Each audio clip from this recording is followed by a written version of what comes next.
فوجد عبدا من عبادنا آتيناه رحمة من عندنا وعلمناه من لدنا علما. وہاں انہوں نے ہمارے بندوں میں سے ایک بندہ دیکھا جس کو ہم نے اپنے ہاں سے رحمت یعنی نبوت یا نعمت ولایت دی تھی اور اپنے پاس سے علم بخشا تھا. قال له موسى هل أتبعك على أن تعلمني مما علمت رشدا. موسیٰ نے ان سے جن کا نام خضر تھا کہا کہ جو علم خدا کی طرف سے آپ کو سکھایا گیا ہے اگر آپ اس میں سے مجھے کچھ بھلائی کی باتیں سکھائیں تو میں آپ کے ساتھ رہوں. قال إنك لن تستطيع معي صبرا. خضر نے کہا کہ تم میرے ساتھ رہ کر صبر نہیں کر سکو گے وكيف تصبر على ما لم تحط به خبرا. اور جس بات کی تمہیں خبر ہی نہیں اس پر صبر کر بھی کیوں کر سکتے ہو. قال ستجدني إن شاء الله صابرا ولا أعصي لك أمرا.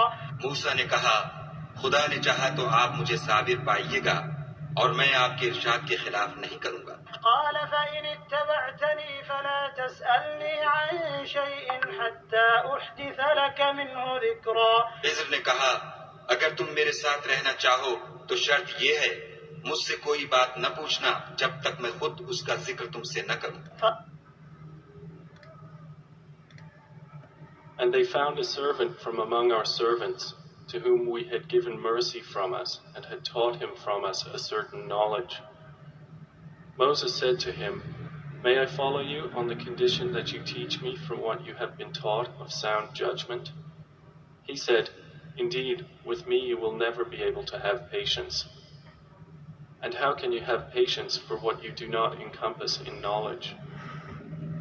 Moses said, You will find me, if Allah wills, patient, and I will not disobey you in any order.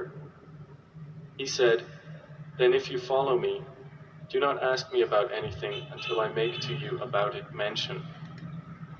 اعوذ باللہ من الشیطان الرجیم. بسم اللہ الرحمن الرحیم. ہر آدمی بات کرتا ہے تو اس میں کچھ اس کا انٹرسٹ ہوتا ہے, کوئی فائدہ ہوتا ہے, کچھ دوسرے کا ہوتا ہے, کچھ پوری دنیا کے لوگوں کا ہوتا ہے, لوگوں کا تو کم ہی ہوتا ہے. تو لہٰذا یہ قرآن ہے, یہ صرف آپ کے لیے اور پوری دنیا کے فائدے کے لیے ہے. اللہ بے پرواہ ہے, اگر آپ مانیں گے تو ٹھیک ہے, نہیں مانیں گے تو آپ کی مرضی. آپ اس کا نقصان, اللہ ایک جگہ کہہ رہے ہیں کہ جس نے آنکھ کھول کے دیکھا اس نے اپنا ہی بھلا کیا, جو اندھا بنا رہا اس نے اپنا ہی برا کیا. تو لہذا قرآن میں کئی جگہ لکھا ہے اندھے بہرے کسی طرح سے بھی سیدھی راستے پہ نہیں آ سکتے. تو اب آپ نے جو دیکھا پڑھا سنا, جو تجربہ حاصل کیا وہ کر رہے ہیں, اس پہ اجر نہیں ہے.